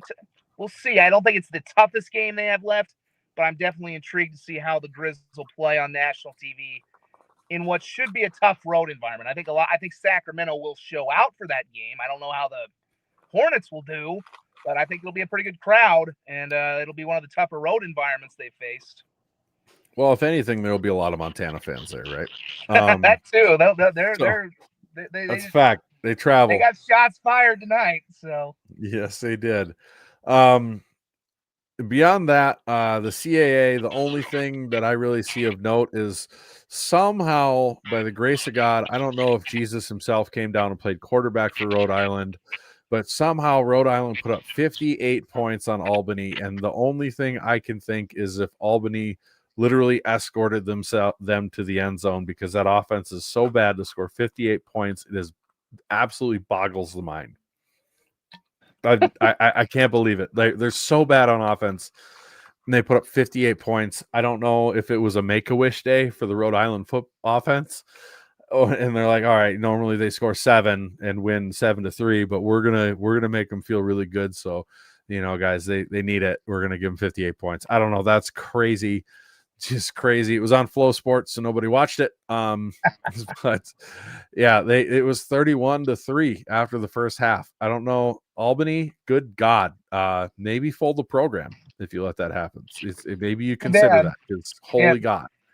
Too bad they actually kind of gave Iowa more of a fight earlier than Borg. I mean, especially it was at home. They were in the semifinals. Just obviously remember them. They were they were in the semifinals just a few years ago. I mean, they were going to be cannon fodder for that SDSU team, but they went out to the Kibbe. They went out to the Kibbe Dome and beat Eck. I mean, it was. They denied us. It wasn't that long ago. Jimmy Rogers showdown we were begging for a couple of years, and I mean, it's interesting. Yeah, I can't really add anything to what you just said there with you brought Jesus and Make-A-Wish into it. So I think that's probably a good way to end our Around the FCS chatter. Yeah. We got to be careful. I don't know if you bring in anybody else, we might be getting a little risque at this time of the night. Right. Yeah, for sure. I just want to quick mention another one of our last sponsor here, Innovative Engineering. Innovative Engineering, if you have any sort of HVAC needs or anything else, hold on, they actually sent us a read that I've never gotten before. So we've never actually had a read, so this is very exciting times for me to read. So we're gonna quick pull this up for them, and we're gonna read this right. Innovative Engineering, founded in 2005, Innovative Engineering Solutions LLC delivers high-performance mechanical engineering design for both new construction and renovation projects. Based in Sioux Falls, South Dakota, they specialize in HVAC and plumbing systems designed to meet unique needs of each client while ensuring full compliance with all applicable codes and regulations. They proudly support a diverse range of commercial clients, including multifamily housing developers, office and retail spaces, auto dealerships, banks, churches, schools, and other commercial facilities. They don't punt on their design. Their experienced team includes licensed engineers, skilled designers, and expert CAD technicians. They utilize industry-leading tools like Revit and Train 3D Plus software to tackle designs that are not just functional, but a touchdown every time. At Innovative Engineering Solutions, client satisfaction is their top priority. They listen, collaborate, and deliver smart, energy-efficient systems that perform reliably for years to come. So thank you to Innovative Engineering for being a sponsor of Late Night with the Borg here with us. First read I've ever done from a piece of paper, so that was fun. I'd clap, but I'll just do that because I'm holding the phone with another one. But yeah, like a boss, man. Yeah. I did want to hear you maybe do a collab, stop, drop, collaborate, and listen. Stop. Collaborate and listen. I'll work that into the next one. I can do that. Just remind me before the show. I don't know. You do have to kind of stick to the script on those ad reads. It's my limited experience with them. I haven't done too many ad reads. So, well, hopefully, I think they're forgiving. Hopefully. If they're willing to sponsor this slapdashery, they deserve whatever they get. We thank them for their service, nonetheless. Yeah, God bless them for doing that for us. I mean, they're paying for a guy who's talking out of his wife's minivan in the middle of nowhere, South Dakota, at whatever time we are right now, 12:49 in the morning. Right. 12:49 in the morning. That sounds spot on for us. And on brand. What was it? Yeah. I mean, we are what we are. And Chad said, I think almost an hour ago now, you guys are still talking. Yeah, we are. We keep it up. Somehow we have more viewers now. So I don't know, make that make sense. Well, it's marker week. It is marker week. So it is marker week. Let's get into it. We have arrived at the I don't think it will be an hour, but as I think I heard in hockey, I love the hockey guys on Canadian on the Canadian broadcasts. They're like, the hour of decision has arrived, and that's where we're at. It's marker week. So there we go. One of the best bobbleheads ever. Bobble Rock, maybe, I don't know. But yeah, we have arrived at the hour of decision, at least in the regular season, because still feels like these two teams are probably going to meet again in the playoffs. Probably a pretty good chance, though, that if they meet again in the playoffs, it'll be it will not be in Brookings or Fargo. It'll probably be in Nashville if they do, because I think we're pretty confident this year. Although we'll see, because that UND team we've talked about. Hey, they both lose to UND, and this could be a whole. One of them loses to it. Who knows? Again, it's the situation you had last. I mean, although that didn't really hurt you, it didn't hurt NDSU too much last year, but it's very much the situation you had last year, where I could see a three-way tie. I could see that very well happening again, where those three, we have three schools kind of going the 1-1-1, and you're like, well, who on Selection Sunday, we're all wondering, and it's almost identical, because last year you had the team that really had to win at the very end to put themselves in the conversation, which was USD, beating NDSU on the final game. Well, who do we think it's probably going to have to be that would have to do that again? It's probably going to have to be UND this time, and they're going to play SDSU in Grand Forks. So, now maybe the good news is that means that if it follows last year's script, SDSU wins this week. And, that would be ideal. But yeah, I mean, it could very well, it's going to be they'll be very interesting, but yeah, we'll stay on topic with the marker, because for now, this is the game that's you have to assume right now, this is the game that determines the number one seed, even though there definitely is still, a lot of football. lot of football to be played and some difficult road games for both the Bison and Jacks ahead. Yeah. And a while back, Adam Martin says, Brendan, quit bobbling your rock during the stream. I'll do what I want with my rock, Adam. I want to just first quick somebody I can't dig back and find the comment because it's really hard to do comments and talk all at the same time and everything else. But they asked, what was the best defense that NDSU has faced to date? Going into this weekend, the best defense that NDSU had faced was the Citadel at number 29 in points per game. Wow. That's the best one. The next was number 46, Southern Illinois. That probably also got higher after this week with what UND did to them. Then was number 70, USD. Number 78, Illinois State. Number 99, SEMO. And 91, Tennessee State.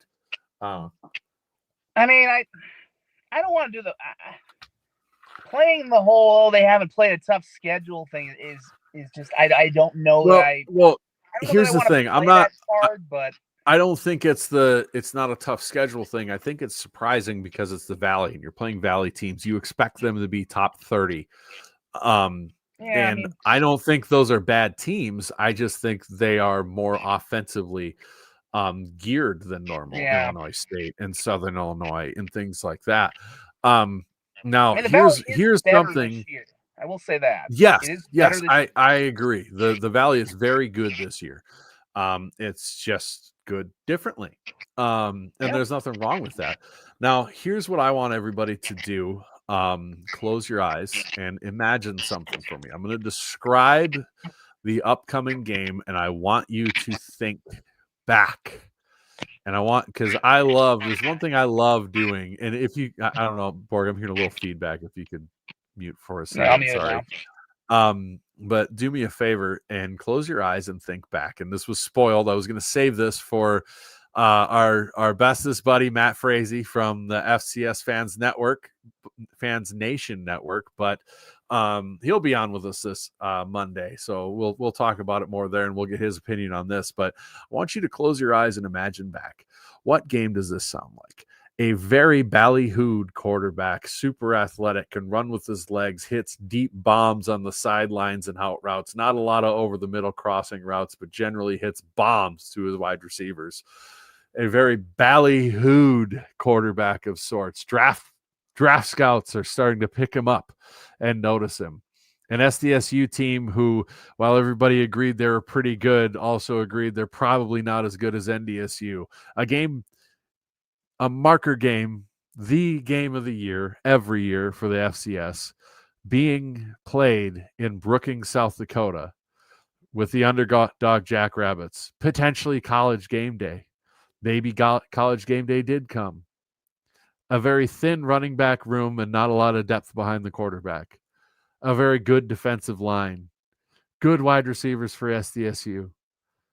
What year does that sound like to everybody? By God, I'm telling you, it sounds like 2019. What happened? Who was the quarterback in that? Well, that was Trey Lance. He was very good. He ended up being the number 2 draft pick in the NFL, the National Football League, the number 2 draft pick, an incredible feat for any school, anywhere.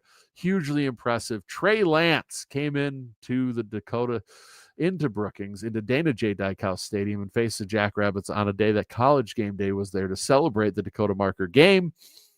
With an SDSU team that had a cat named Jabari Gibbs who could run, almost pulled the upset at Minnesota. Really athletic quarterback, made a lot of better throws than he got credit for. And what did the Jacks do to that number 2 quarterback in the draft? They held him to 67 yards passing. Now, NDSU ran for a lot of yards that game. However, I'm not predicting an outcome here by any sorts or factors. But if you're looking at Cole Payton as this unstoppable, undeniable, unbeatable machine, I would remind you that the coaching staff that designed the defense that held young Trey Lance, the all-star superstar draft pick, to 67 yards that game, the assistant head coach in that game was a young man named Dan Jackson. the defensive coordinator in that game, Mr. Berge himself. I'm just saying there are echoes of the past in every step we take, and it feels the same way. I'm telling you, and I guarantee you, every SDSU fan on the planet, whether they want to admit it or not, because saying that an injury lost you the game is lame and weak, you still probably feel like SDSU wins that game if Jabari Games doesn't get hurt. And knock on wood, but holy God, why all of a sudden does Chase Mason get injured the game right before this happens? Basically the same thing as getting hurt the second drive of the game. Tell me that this doesn't feel the same. There is a interesting comparison. I know Matthew also made to another game that in this series that I did find a little similar to it. I do find there are some very striking similarities, and I have said this current run that the Jacks are on against the Bison, where I know they lost the 2 games last year, but this current run where they more or less leveled up with North Dakota State, I do believe it started in 2019, even though they lost that game, because that was the first game. It started after they lost that semifinal in 2018, and then in 2019, because in 2018, they go back to the Fargo Dome. It's their second straight year in the semifinals, and we forget they had never made the semifinals prior to that point. But in both of those semifinals, James Madison and North Dakota State, they were in the games at half, and then they get run off the field in the second half. They just don't have the depth. They can't last in the trenches. They get worn out. I mean, obviously, James Madison, there was also the 10 turnovers. It didn't help either. But the point is, both games, deal. I think both games they were within a touchdown at half. And you're like, okay, they got a shot. They can do this.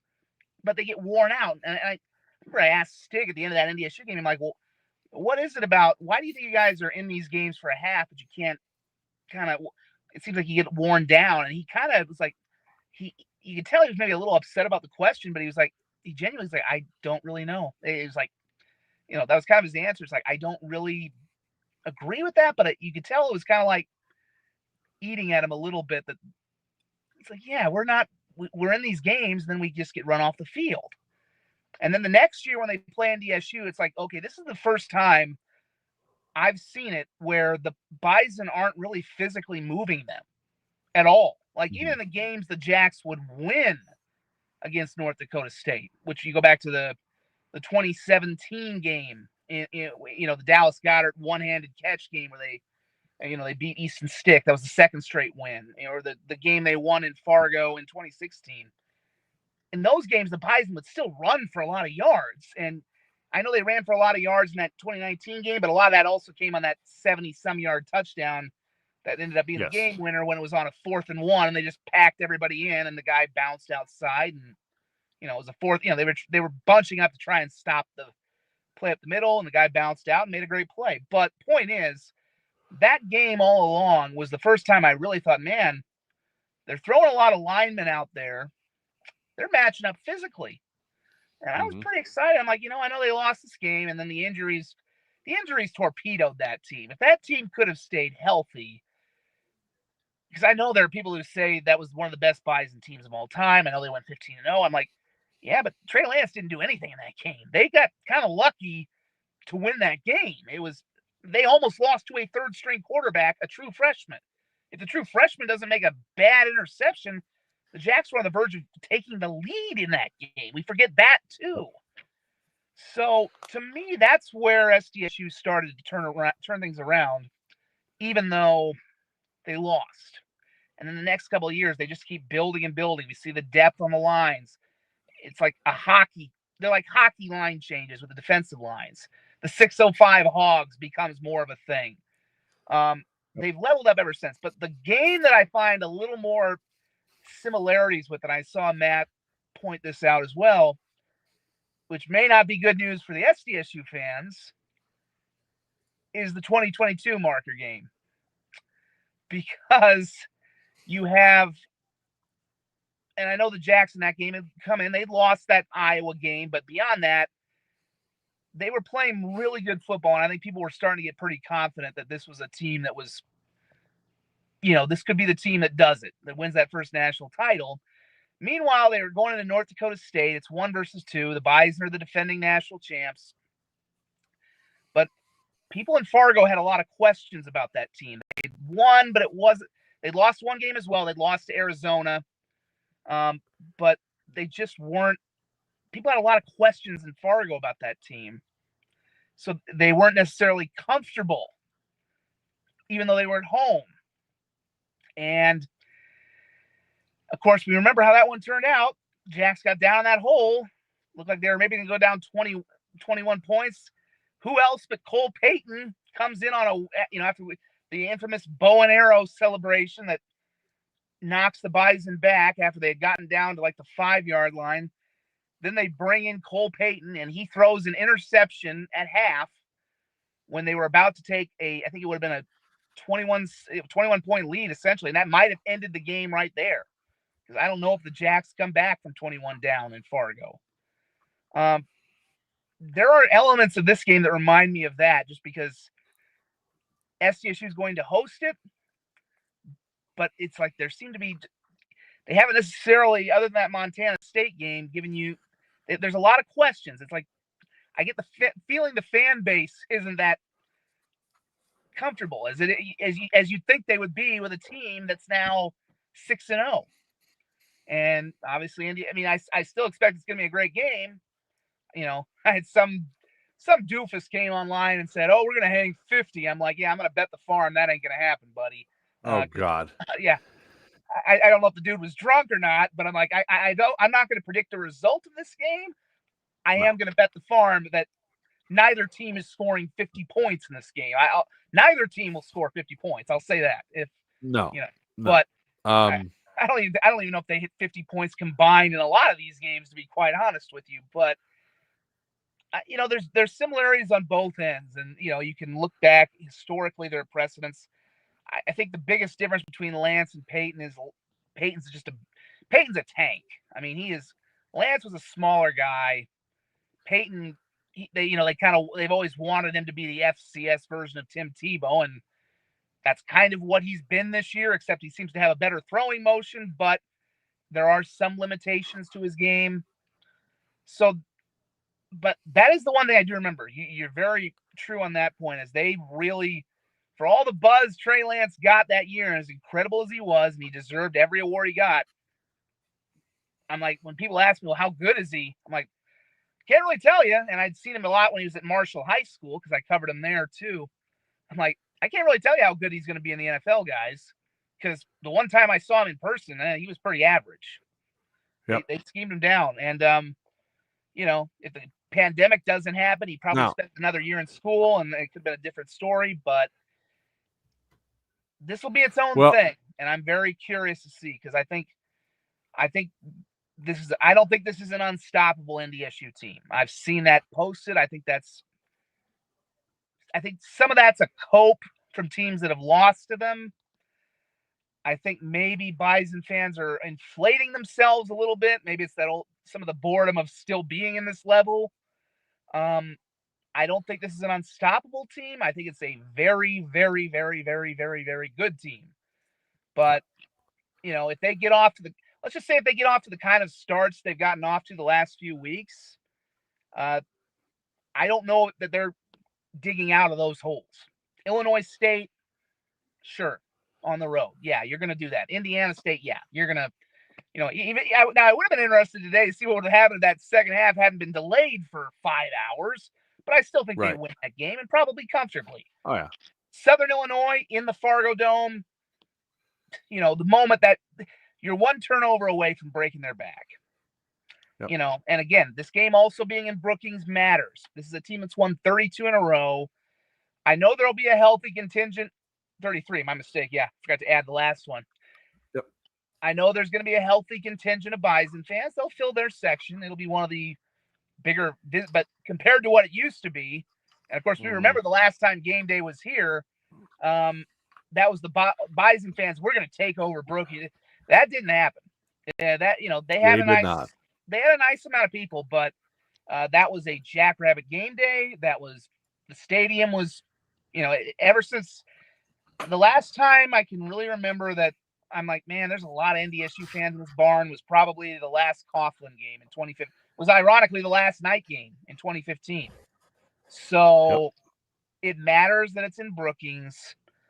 I think the Jacks do need to get off to a good start because we've seen that historically. If that's just easy.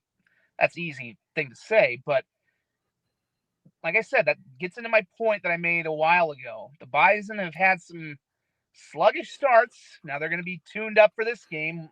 Both teams will be. But they cannot, if they think they can go into Brookings and get down a touchdown or two, I don't think that's going to play well. I'll put it like that. Right. To anyone who thinks 50 points by anybody is going to be scored, that's utter nonsense. The most points scored since 2001, and that's a match, was 45 points by SDSU in Frisco, Texas for the national title game. I do want to point out Damon Becker, great comment. He says, I think one glaring challenge NDSU will face is they have not seen anything like the chain gang yet. They have not had to be worried about a D tackle whose breath smells like curly fries and does the sexy Dexy once a drive. Well, on a serious note, when I watched them, Indiana State was getting pressure on Cole Payton.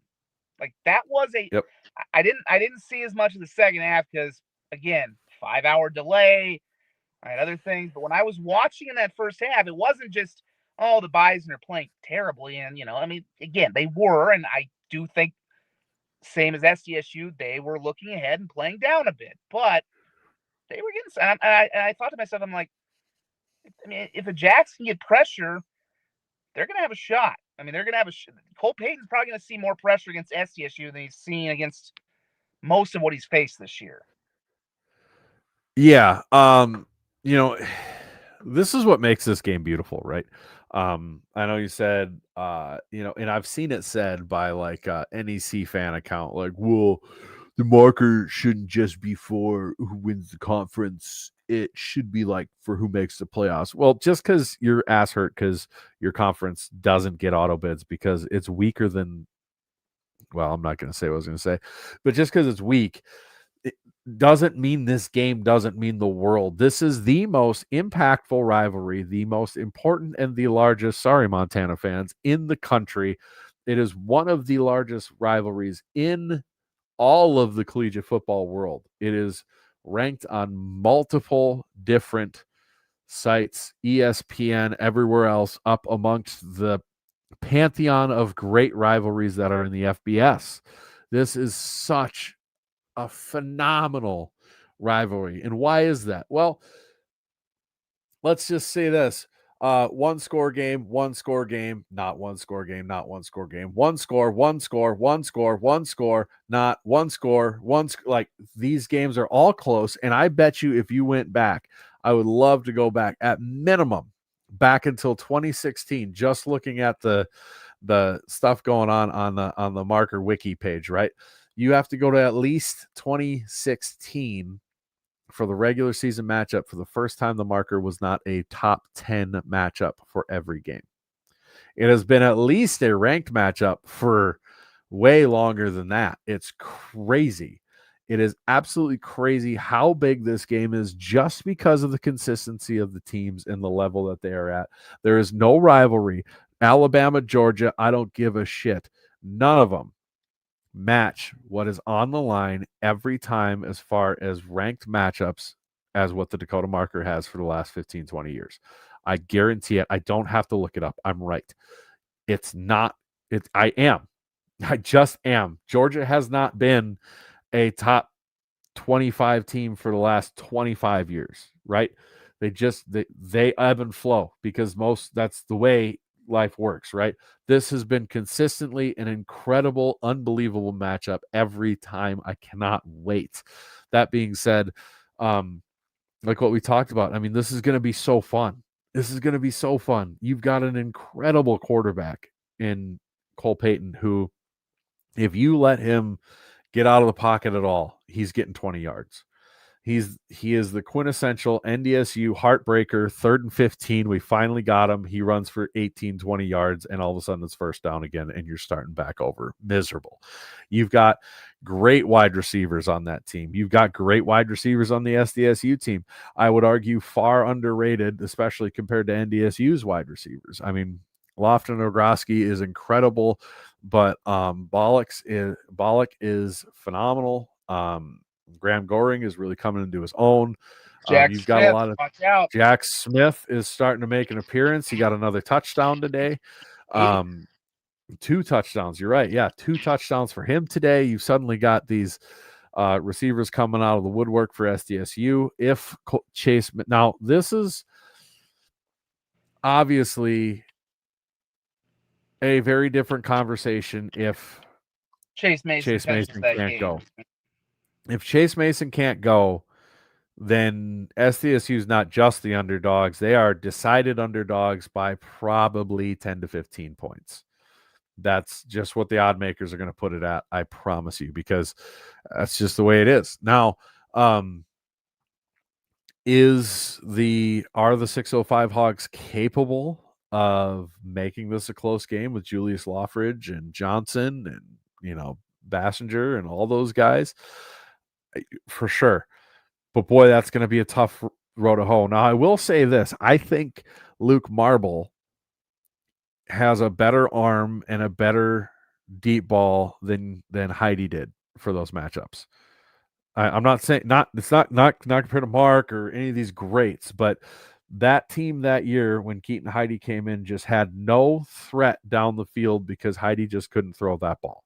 He was great and deadly accurate underneath and in close coverage, and that got him through a couple of games. But Luke Marble has the capability of going deep. Well, and the thing about the Heidi game was the Heidi game. Yeah. The thing about that was we hadn't even. I think he'd maybe gotten some mop-up duty. We hadn't even seen him to that point, really, because they went with Cannon Nelson, the Mitchell native. He was the immediate backup. They brought him in. Again, he did his time. He was a good academic kid, good kid, but he was more of a runner, and they weren't getting anything with him against that Bison defense. And it was it's kind of the fact that game remained close. Yeah, I agree that we're not going to know. We'll probably know. Yeah. And that might serve SDSU a little better because then you at least do plant a seed of doubt. If I had to bet, again, I don't know how serious that injury is, and I hate to speculate. I feel like if it were super serious, he wouldn't have been on that sideline. He wouldn't have been, but you never know. Well, he'd have been a boot. He'd have been on crutches, whatever. Yeah, I think the door is open to him potentially playing this game, depending on how the week goes. But the point is now you planted that seed of doubt, at least, especially if you do end up having to play Marble. There goes my light. I'll get it back on here. I'm in the darkness. The darkness is encroaching on NDSU. The voice of the shadows. The voice you cannot escape. The darkness is coming for you, Bison. You're lost. Your defeat is coming. Your precious. Well, they're probably still gonna have home field advantage even if they lose this game. Maybe they'll lose. Maybe they'll lose to the effing Hawks too. That'd be kind of funny. But yeah. The point being, now you at least plant that the seed of doubt in Tim Polisek's mind, in their mind of, okay, now we have to prepare for 2 different looks. Because obviously Luke Marble also he's not really a runner. He's not going to run the ball very much. So you have to prepare for them with Chase Mason, and you have to prepare for them with Luke Marble. And yeah, to that guy's point, they're going to wait until 6:55 or as long as they can. Even if Chase is good to go, even if they know Chase is good to go tomorrow, like they're like, oh, it was good. It was turf toe. He sprained an ankle. It's nothing serious. The doctor gives him an okay. Dan's going to play this thing out till 6:55 and and try and keep that place under lock and key because he wants to keep Tim Polasek guessing. And that's exactly why, that's some of the fun of why these coaching, these injury reports should probably stay confidential because we get that now that it is a bit of a chess match here. And that is maybe the one advantage. If you're right, if Luke Marble has to play, then they are a decided underdog. But I don't think they showed anything to. They can also go into the bag of tricks a little more because again, I think they were probably pretty basic with what they had today with Luke. If they know he's going to be the quarterback, they can kind of start to work in a game plan for him, figure out some trick stuff. So you can't just say that, we saw the tape of Murray State. We know what they're going to do if Luke Marble's the quarterback. It's going to be a different look if they know that he's going to be in that game. And, the other half of it, too, is they might even try and work him in a little bit anyway, because we don't know if Mason's a little bit hobbled still and he plays. They still might have to give him a blow or two here and there. So, yeah, I do agree. It would, on the surface, it's not a good thing if Mason plays.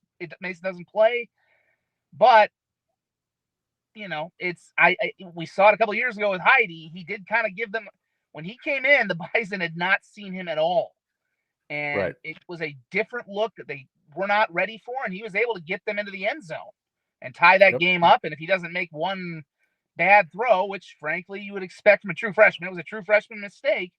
He almost helped them win that game. It would have been one of the most remarkable wins we've ever seen in this series. So yeah, sometimes having that, so the element of doubt is the element of surprise here. And if they do have to go with Marble, I think you're going to see a much different looking game plan than what you saw today, because they didn't really have time to craft a game plan. They had to kind of stick with what they already had. Yep. Yeah, it's going to be, quick one from Zach McKinnell, because he's got his show. He says, love making predictions without injury intel. Don't hold it against me because I can't pick SDSU without Chase at QB. Listen, Zach, I know you're excited. You get to use this as a cover and just say, I'm picking NDSU because I don't know if Chase is playing. And not have to come out and say, well, I would have picked SDSU. It's okay. I got to give you a hard time. The stakes of this game, they're always huge, right? In the last 4 or 5 years, it's been for a top 2 seed.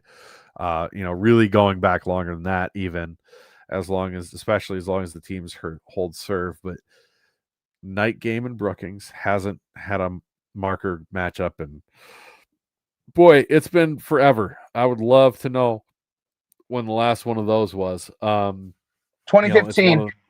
It was 2015? 2015 in Brookings. That was not even Dana J. It was Coughlin alumni. Yes.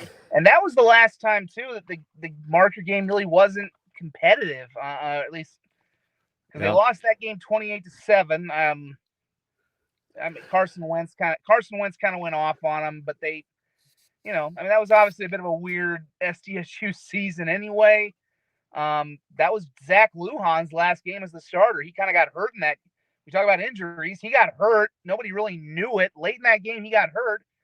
Then the next week against Indiana State at home, Taryn Christian got the start as a true freshman. They had to pull his red shirt. Yep. And, that was the start of a pretty legendary career, obviously. But, and that was also game 2, I think, where Dallas Goedert, I think he might have actually caught his first career touch.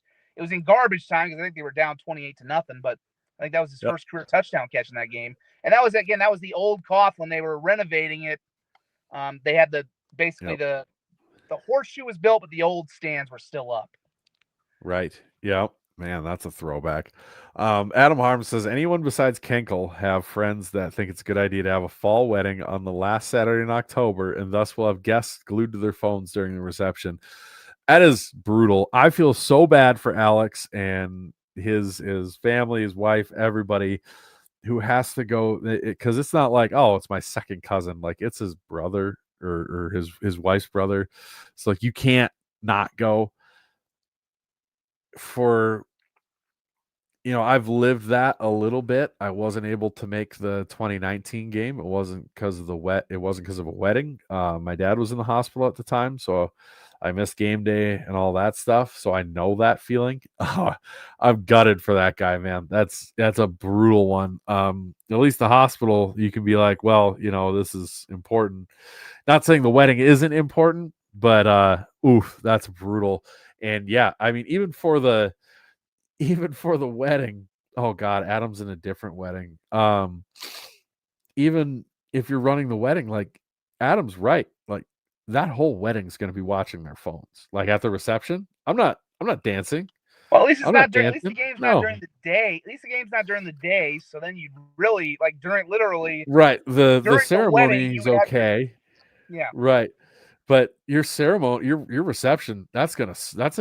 You might as well just roll in a 65-inch TV by the tables and let everybody watch that because they're just going to be doing it on their phones anyways. And you know what? If you're one of these, well, they're more important than you, it's their only time. They didn't have to do that. That was their choice. So, Yeah, yeah, I know this from experience that that wedding reception they really get into that. Like, depending. Hopefully the bride is okay. Yeah, hopefully the bride gets it because that's the one that they're always like they want the wedding reception to be perfect, and I'm like, sorry, you yeah, that picked one this weekend, you sweetheart. kind of missed the boat on that one. I mean, look, I'm not There's a out reason here people don't trying have to weddings ruin on your the day. Super Bowl. Right. This is brutal. I mean, this is I mean, at this point this has become the game between the states at this point too. Zach McKinnell says, I'm not sure if I like my brother-in-law enough to skip that game for a wedding. Hopefully that means Zach McKinnell's coming up for that game. And that'd be awesome. Love to have you up, buddy. I'm just throwing that out there. That's a long way from Alabama. But man, Bama. oh my God. We're gonna have, and especially if game day shows up and then a night game, Yes, the let's. energy in that stadium. Well, hey, if game day shows Oh, up, why oh, not just put oh, the thing on oh. ABC? Why not just much as Well, I don't necessarily like to give the too much props to my former employer because they would love it if it were on ABC, but right. why not just put it on ABC? That won't happen realistically, but How at that would point that? we might as Could you well. imagine that audible? Kirk Herbstreit just, you know what? I'm staying in Brookings, and he hops on that call, and they option it to ABC, but because the last game, right, had game day, or the last time game day was there, it was an afternoon game. So a lot of your people missed tailgating because they were at game day. Well, it's a night game. Tailgating doesn't start until 2. And before people get mad, for the love of God, as your resident king of complaining about when tailgating starts and being mad about it, they are still giving us the full tailgating time allotment. They are not shorting us. Yes, I would love for them to give us some extra hours for a big game like this. It is not a university decision that they're able to do. They can't just decide to go, we're letting them go all day today. That's a Board of Regents thing because it involves alcohol on campus. And that's the way it goes. And it sucks. I wish it started at 10. But let's not crucify the university here. If you want that change made, find the people who are Board of Regents people and shoot them some emails. Be like, hey, what's the deal, guys? I'm gonna hear about that if people do that. I'm telling you, I will hear about that.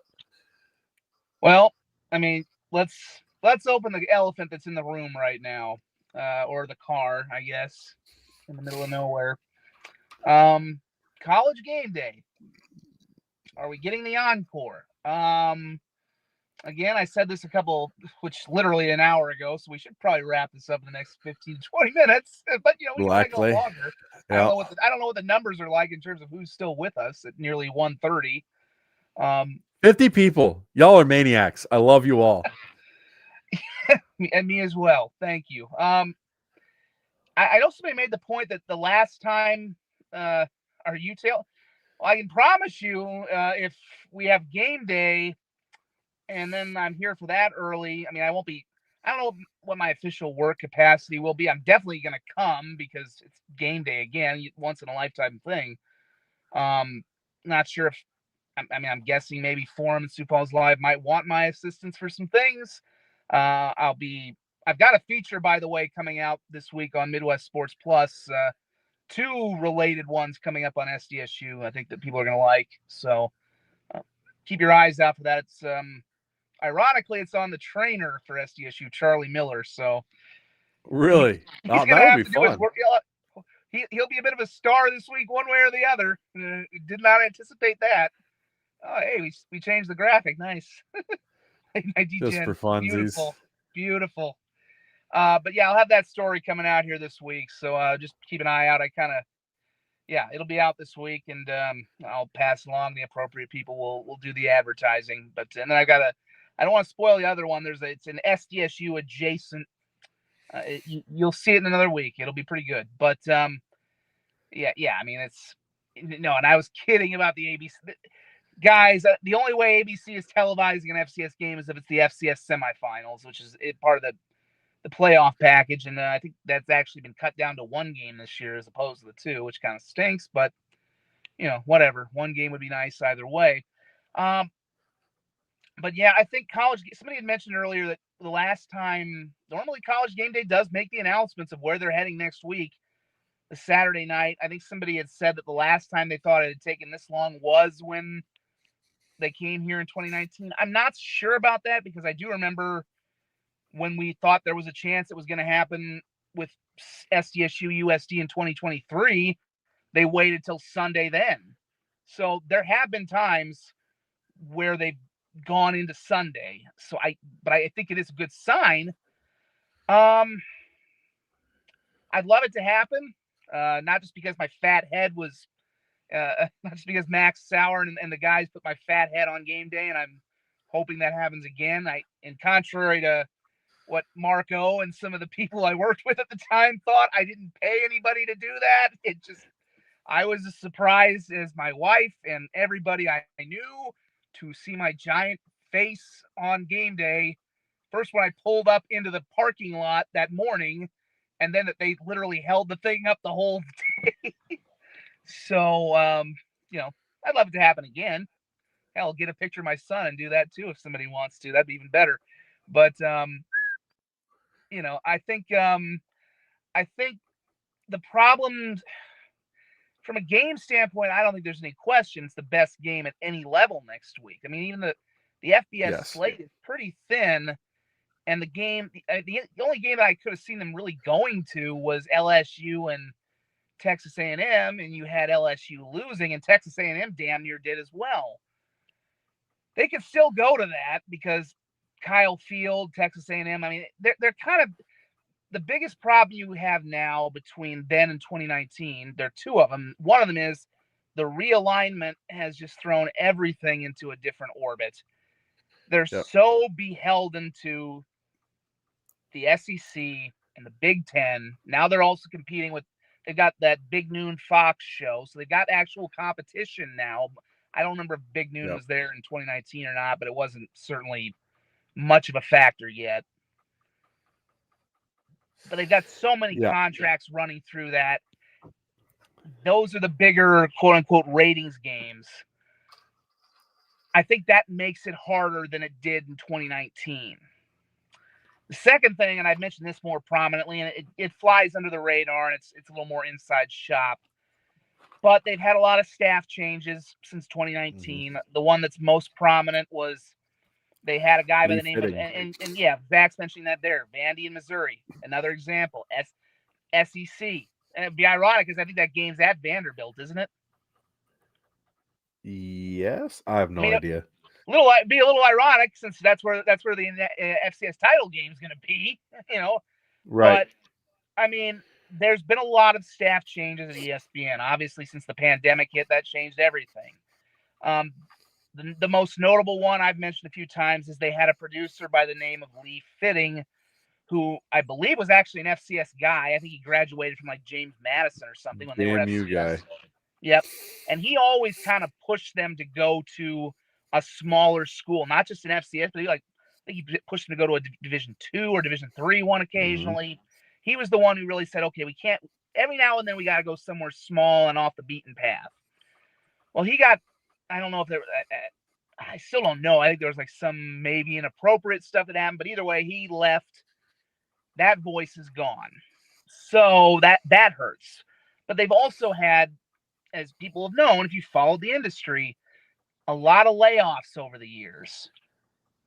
They don't have, I think, the same amount of staff running the show that they did in 2019. So I think, and I know this was something, I think going to a smaller venue, going to a place that's a little harder to fly, I just don't know that they have the same level of staff to do it. And it's easier for them to go to these bigger areas where they can get in. They don't have as much setup to do. So I don't know. I hope it happens. I'd love to see it again. Any kind of publicity you can get for either of those schools, you take it and you run to the bank. Oh yeah. But it's and ironically, and I said this earlier today on Twitter and X, that if you blindfolded me in 2019, on like October 18 and said, hey, College Game Day is coming to Brookings on either 2025 or 2019, Yep. I would have taken this year because SDSU's leveled up in the years since. They've won the national. They're more compelling to me now than they were in 2019. They mainly kind of did the rivalry back then, and SDSU was rising, but now it's like they've leveled up. They've won their national titles. It's more compelling to me now to bring them here when these programs are nearly even. But right. I just think, unfortunately, so much has happened in the world and in the industry and with ESPN. It's tougher, but I don't think it's impossible. As I've said several times, Vermillion with SDSU USD was an option. We know they had booked rooms down in Sioux City, so it was on the list. They've considered it before. It wasn't that long ago. They went to Montana State. It's not impossible. And, the fact this game is going to be on an ESPN platform is going to help even more so than it did a couple of years ago. That's no diss on Midco, but it does help. They can actually say, hey, this is on our ESPN platform. And the other thing that will play a role in this, and I know some people aren't going to like to hear this, but if they do come, you can bet your bottom dollar there will be a lot of talk about whether these programs should be in the FBS. That will be a running storyline that will go through, whether people like to hear that or not. That will be a factor. I'll just leave it at that. And I think that's because they look for storylines in this. And believe me, if either one of these schools ever does end up in the again, I've said before, we've said it before, I think eventually there's going to be a whole different look to college football, yada, yada, yada. These programs will be playing up at a higher level sooner or later. But if it ends up being sooner, as in the next couple of years, I would think ESPN has a little influence. They typically have a little bit of influence on things. This might be another sign that maybe this is going to happen fairly soon if they're coming back here. Because it would be pretty tough for some of these conferences to ignore ESPN coming back to Brookings, South Dakota, and featuring these two teams twice in 6 years, when a lot of these other teams throughout the Mountain West have never even sniffed College Game Day. It's getting to the point where it's like, okay, I know their logic is always, well, it's market share, and we gotta reach. I mean, that's part of the reason Northern Illinois is going to the Mountain West, because they get into Chicago. Well, nobody in Chicago gives a damn about them. But all of a sudden, hey, South Dakota State, North Dakota State, they're starting to get a little bit bigger brand than just their markets alone. That's a more marketable thing for us to bring into a conference than somebody who is on in a larger market, but nobody watches them. They will pull in viewers because they've been so good. Their rivalry alone will pull in people who aren't from there. It's going to pull in more viewers than Northern Illinois playing Nevada Reno. So that's my long-winded answer. Right. I don't expect it to happen, but the longer there is no news, the longer we're waiting. Right. There's a heartbeat. I'll just leave it at that. I might have to turn notifications on, and I count me as the guy who was like, it's never going to happen, because somebody asked, when's the last time that game day was at a non-SEC team or P4 team, A4, whatever the hell you want to call them. It's been more than a minute, brother. I don't know the exact, but it's been a while, and it's part of my pessimism, but it's on the list. And if it happens, I will say this, and sympathy to Adam and to Alex who can't make it, and there's going to be people who can't make it, and it's totally understandable. But you better go now, because the way college football is going, media is going, all of those things, college game day in a small school setting, an FCS, a non-A4 school setting, is getting rarer than hen's teeth, as they like to say. I'm pretty sure I stole that one from Kevin Marshall, but rarer than hen's teeth. It's not happening anymore, and cherish the hell out of it. Last FCS game was the 22 Brawl of the Wild. It doesn't happen to G5 schools almost ever. We better cherish it if it does happen, because it's just not much of a thing anymore that happens. And beyond that, I mean, really, yeah, go ahead. Oh, and I'll say too, just cherish the fact this is going to be. We don't yet know what ESPN network. Hopefully it's on ESPN2 again, because that gets the bigger viewership than ESPNU. And I think it will be. I think it did good numbers last year when it was on ESPN2, and we know the semifinals last year did good numbers. But cherish the fact you're getting a 7:00 primetime game on a national television network, and from Brookings, South Dakota, no less. Because, look, to the same point, like, let's say, whatever happens here in the next 10, 15 years, especially if they do end up,